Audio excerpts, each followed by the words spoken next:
The kitchen smelled faintly of toasted rye bread and the sweet tang of fish sauce that clung to the air after supper.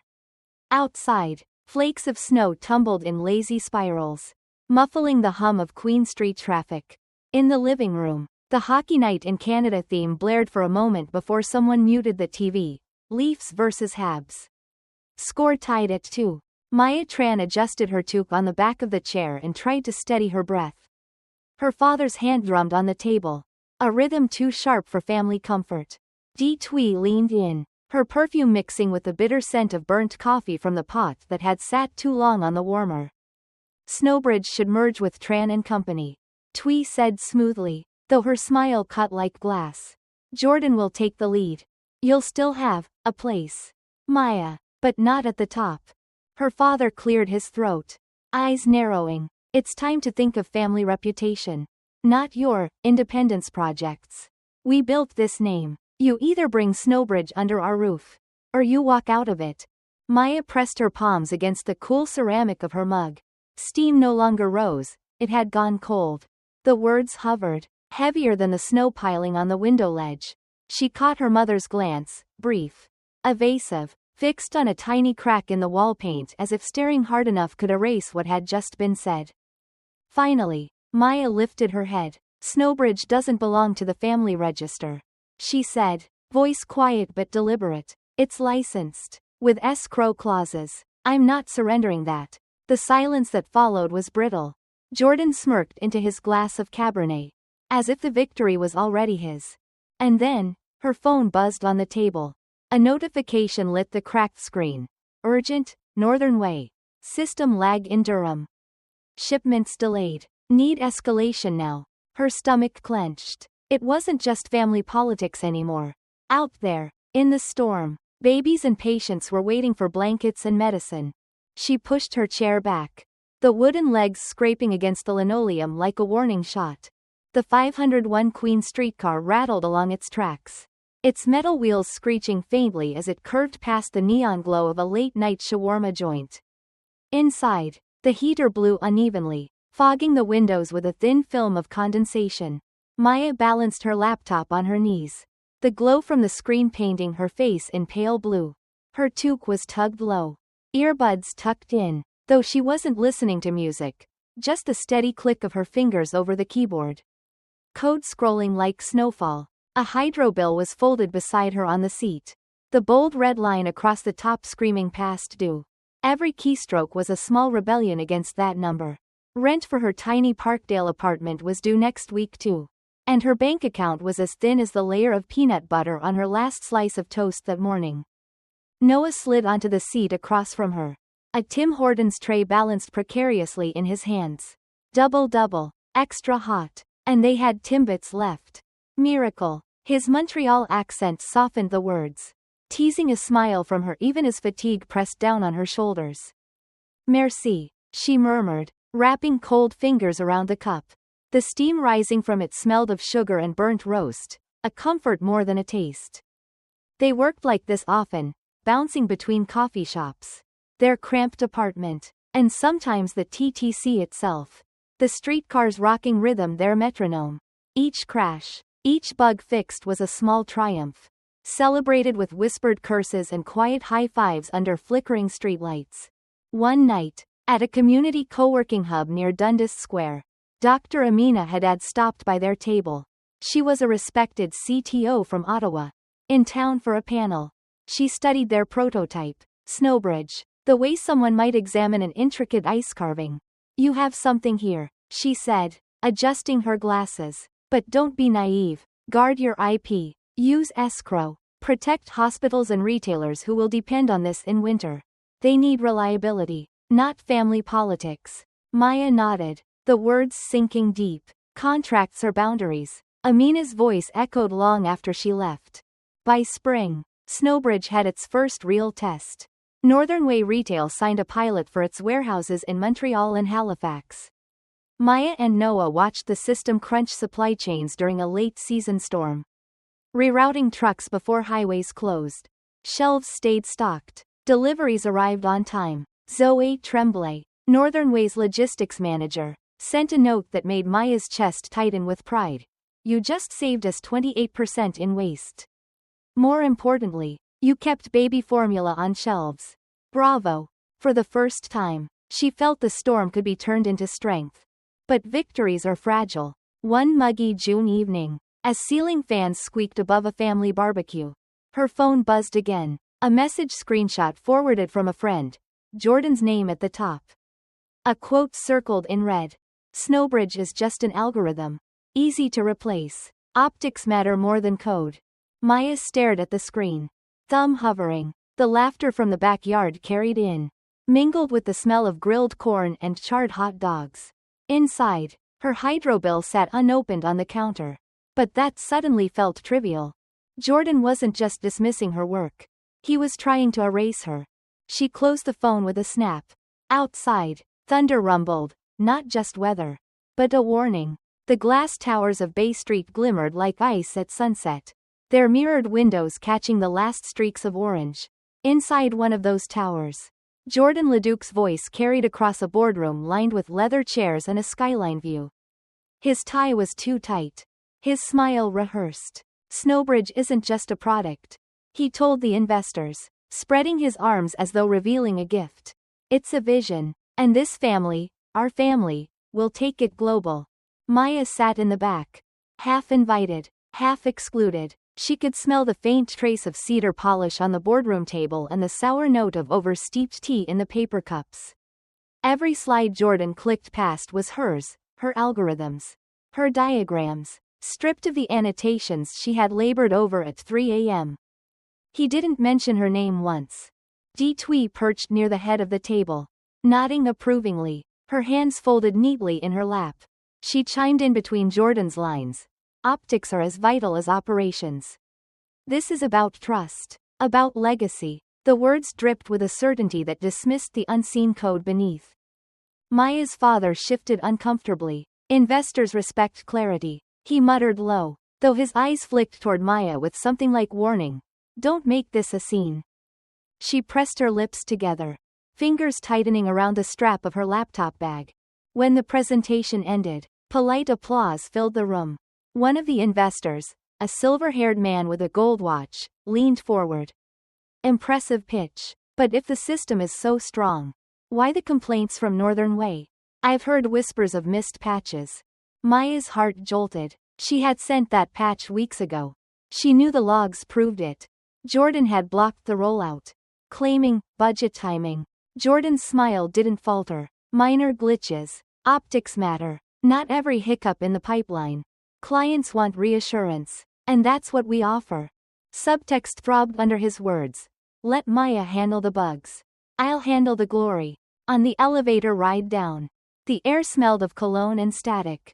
Heavy after the storm, her mother stood close, clutching her purse like a shield. Just let him talk, she whispered, not meeting Maya's eyes. It's easier that way. Don't embarrass the family. Easier. Maya's chest tightened. On her phone, a new message blinked from Zoe Tremblay. If you don't update your system this week, we'll have to trigger an SLA violation. This isn't a warning, it's contractual. Her reflection in the elevator door looked pale, drawn, the fluorescent lights unforgiving. Behind her, Jordan chatted with a junior associate about which rooftop bar to celebrate at. She wanted to scream. Instead, she slipped her phone back into her coat pocket, where the hydro bill from last month still crinkled. The cost of silence was piling up. As the elevator doors opened to the marble lobby, the muffled roar of traffic filled the space, streetcars dinging, a busker's violin spilling through cold air.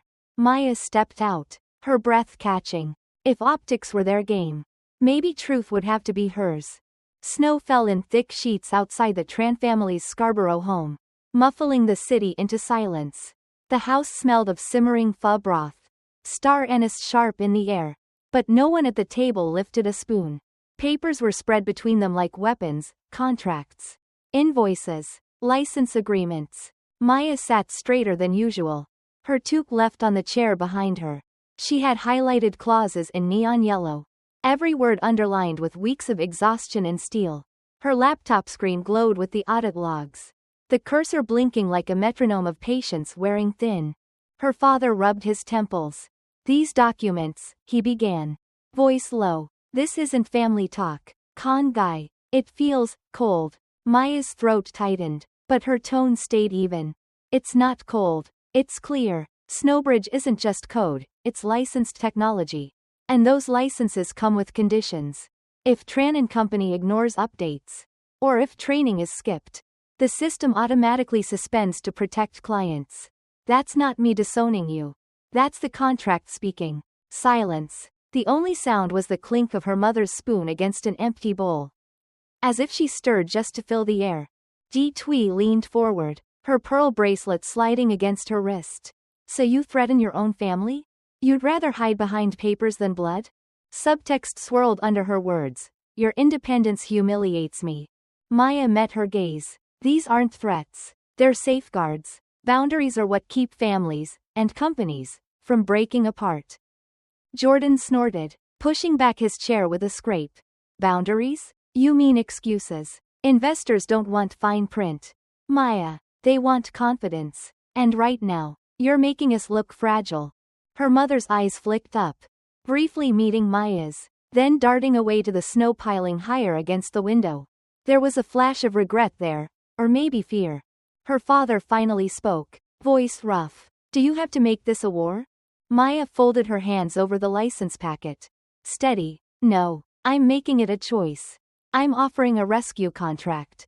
CAD $1.800 an hour. With clear scope, SLAs, liability caps. If you want my help. It's written, transparent, no shouting at family dinners. No rumors in boardrooms, just terms we can all agree to. The radiator hissed in the corner, filling the silence that no one dared break. Snow pressed harder against the glass. Wind moaning faintly. Dee Thai's lips curled. You'd really charge your own blood? Maya leaned back, voice quiet but cutting. You taught me that optics matter. Well, here's mine. I value my work enough to price it.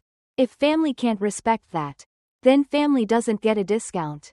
Her father's face hardened, jaw working. He wanted to argue, but the words didn't come. The storm outside roared, rattling the eaves like an omen. At that moment, her phone buzzed again. A message from Zoe at Northern Way.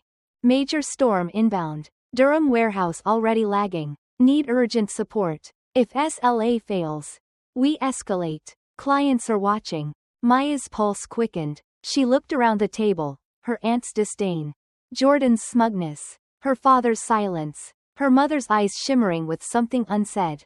This wasn't just family drama anymore. The storm was already here. She stood, sliding her laptop into its bag. The chair legs screeched against the tile. I'll be in the city, she said softly, if you're ready for terms. You know how to reach me. The front door groaned as she opened it. Cold air swept in, carrying the scent of snow and far-off train whistles. Behind her, no one spoke. Ahead of her, the storm swallowed everything. The storm rattled against Toronto's glass towers, snow plastering windshields in thick white streaks. Maya ducked into a cafe near Yonge and College. Her laptop bag pressed tight against her chest. The air inside smelled of espresso and wet wool. Coats steaming on hooks by the door. She chose a corner seat, fingers trembling slightly as she pulled out her charger. Before she could open her inbox, her phone buzzed, an unexpected notification from a private archive folder. A scanned newspaper clipping slid onto the screen, forwarded by a former mentor who thought she should see it. Local startup collapse. Luor, the fashion tech darling, shuts down amidst IP dispute. The year was 2008. The photo showed a younger version of Aunt Twee, eyes fierce behind cat eyeglasses, flanked by co-founders who looked uneasy. The caption read, "Key engineer walks out. Proprietary code locked. Company folds." Maya leaned back, the cafe chair squeaking. Suddenly, her aunt's obsession with optics, her rage at builders, clicked into place. Twee had once been humiliated. Her empire frozen the moment a coder walked away. She's been fighting her ghosts through me, Maya thought, and she'd rather burn my work than face that fear again. Meanwhile, back in the Tran and Company boardroom, Jordan scrolled through his tablet, irritation sharp in every movement. Cut the training sessions, he told the operations manager. They're expensive and slow. Clients want speed, not lectures. But the contract, the manager began. Clients don't read fine print.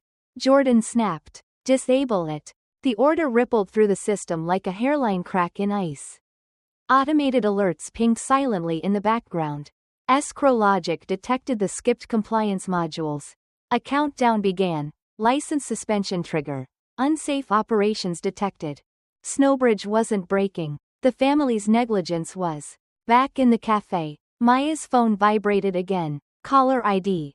Dr. Amina Haddad. She answered, sliding her coffee aside. Amina? The CTO's voice was clipped. Calm but urgent. I saw the logs. Northern Way flagged your system. Jordan's cutting corners. If he keeps this up, Durham's warehouse goes dark before morning. Maya closed her eyes. She could almost hear the blizzard outside swallowing the city whole, sirens muffled. Streetcars crawling. What do you need me to do? She asked. Lead. Amina said simply. Borealis has redundant corridors. We can open a shared channel and reroute essentials, if you agree to act as incident commander. Independent. Documented. It protects patients, not egos. The weight of it pressed against Maya's chest. This wasn't about family honor anymore. It was about newborns and incubators. Seniors waiting for oxygen tanks. Through the cafe window, she saw the streetcar crawl past. Headlights blurred by snow. Passengers packed inside with their faces pressed to fogged glass. Ordinary lives depending on invisible systems. Maya opened her laptop. The familiar hum rising like a steady heartbeat. Open the corridor, she said. Her voice no longer wavered. I'll take command. The cursor blinked. Waiting. The storm outside screamed. As if to remind her. The past may explain. But the present demands action. Toronto's skyline vanished behind a wall of white. Snow hammered the streets so hard it blurred traffic lights into soft orbs of red and green. The Gardiner was a frozen parking lot. Cars abandoned in uneven rows. TTC streetcars crawled along King Street. Their wheels screeching against ice. Sparks hissing in the storm. Inside Metro Hall, a makeshift war room buzzed with tension. Fluorescent lights hummed overhead, reflecting off half-empty Tim Hortons cups scattered across folding tables. Maps of Ontario warehouses glowed on projector screens. Each flashing note a system teetering on failure. The air smelled of wet boots, burnt coffee, and adrenaline. Maya stood at the center. Headset pressed to one ear. Northern Way. Report status. Static cracked. Then Zoe Tremblay's voice broke through in French-accented English. Durham is unstable. Ottawa holding. But Halifax losing trucks. Shelves are bare by morning if nothing moves. Copy, Maya said, eyes locked on her screen. Her cursor raced through command lines.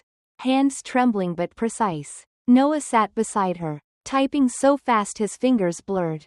Amina stood at the far end, steady as stone, her calm presence anchoring the room. Every keystroke felt like throwing sandbags against a river. Jordan barged in, his scarf still dusted with snow. What the hell is this circus? His voice echoed, sharp against the steady clicking of keyboards. You don't fix optics with panic. You fix them with confidence. No one looked up. Maya kept her tone measured. Jordan, sit down. The system flagged your skipped training protocols. That's why licenses are suspending. His face flushed. Lies. You planted this. You've been sabotaging us. Before Maya could answer, the giant screen flickered. A red banner. Critical SLA breach imminent. Gasps rippled across the room. Patch routed. Noah muttered. Voice hoarse. He hit enter. The line of code blinked green. Durham back online. Halifax rerouted through Borealis corridor. Zoe's voice returned. This time steadier. Confirmed. Trucks moving. Merci. Maya. You saved us again. Relief rolled through the room like a warm wave. Engineers slumped in their chairs. One wiping fog off his glasses. But the reprieve was fragile. Snow still hammered outside. Servers still groaned. Jordan seized the moment. Stepping forward. Palms open. You see? It's fine. I'll reassure the investors. Optics matter more than. The projector cut him off. Audit logs scrolled across the screen automatically. time-stamped records showing his decision to disable training modules. Every line of text glared like proof carved in ice. A young engineer whispered, "It wasn't her. It was him." The room turned. Even his mother's name, Lan, flashed briefly on his phone before he silenced it. Shame coloring his face. Maya exhaled slowly. Not triumph. Not yet. Just clarity. Her father appeared at the doorway. Snow melting off his coat. His eyes searched the room. Saw the logs. Saw the chaos. For the first time, he looked smaller, less certain. Maya removed her headset. Voice calm but firm. "This isn't about family anymore. It's about lives. You can keep playing optics.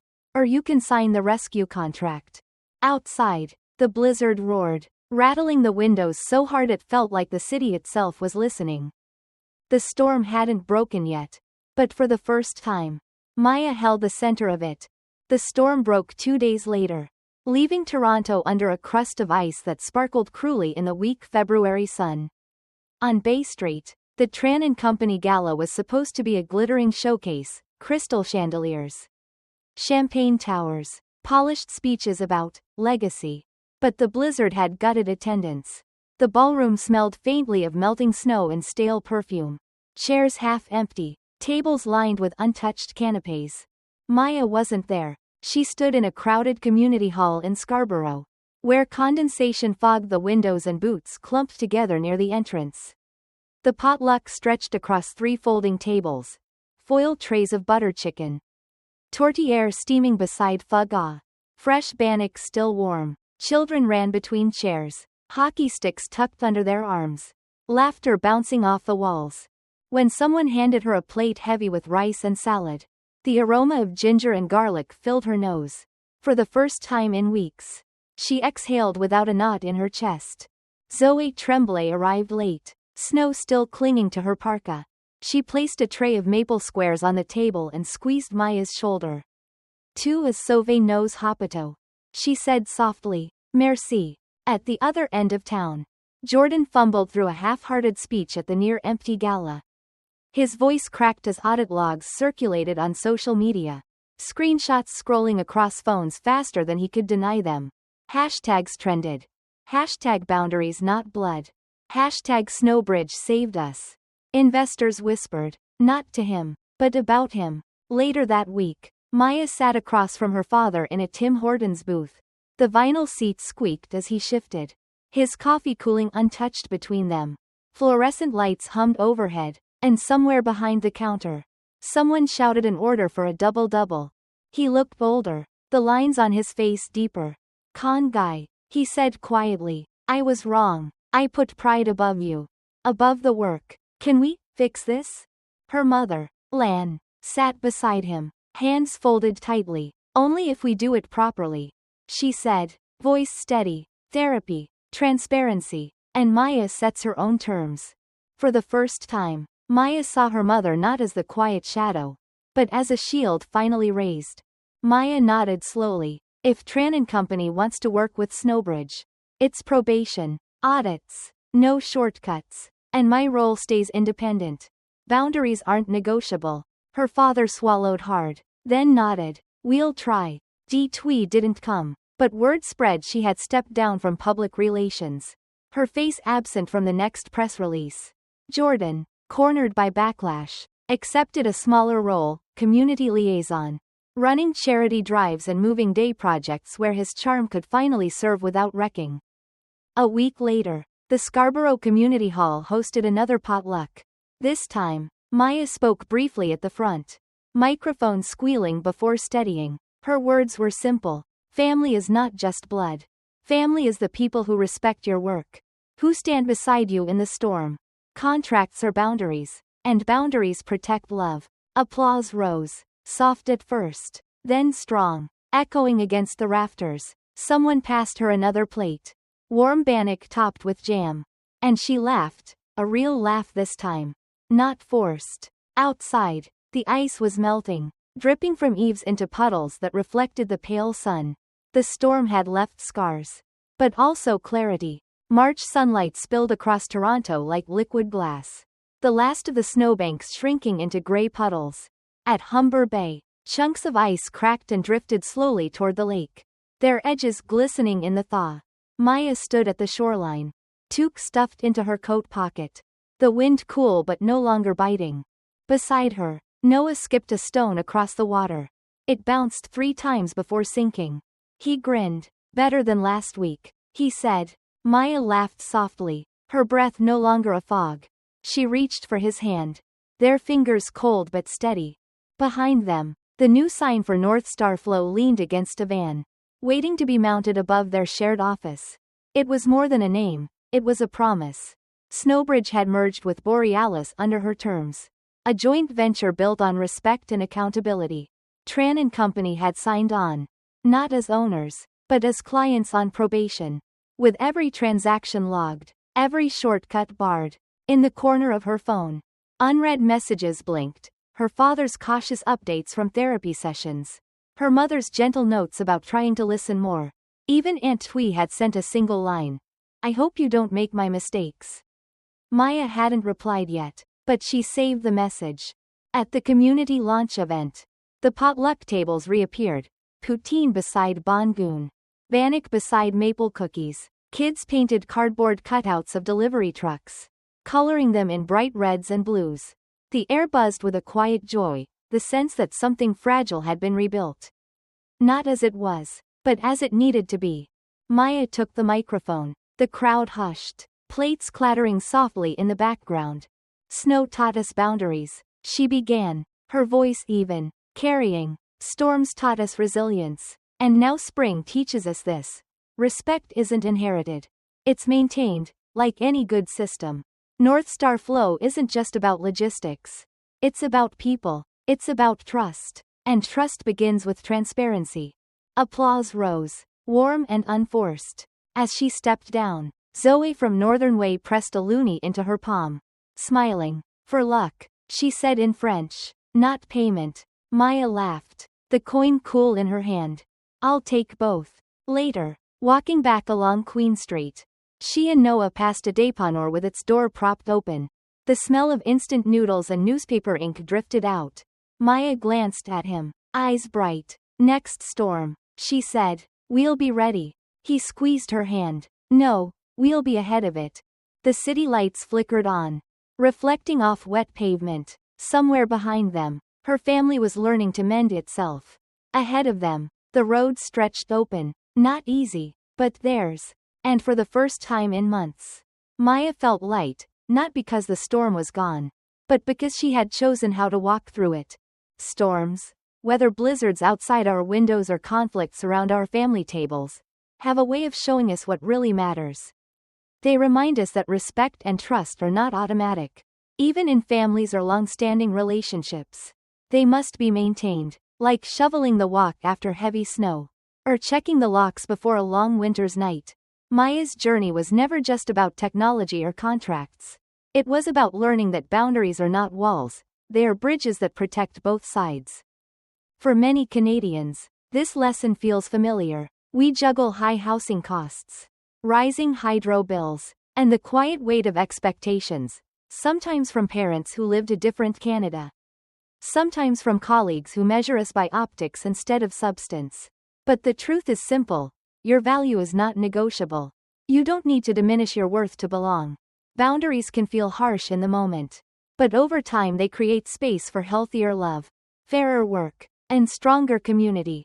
As the ice melts into spring, maybe it's worth asking yourself, where in your life do you need clearer boundaries? Where do you deserve to be recognized not just for appearances, but for the substance of what you contribute? I'd love to hear your story. Have you ever had to stand your ground, even against family or close friends? Share in the comments below. Your experience might be the reminder someone else needs today. Stay warm, stay grounded, and may your next season bring clarity, respect, and peace.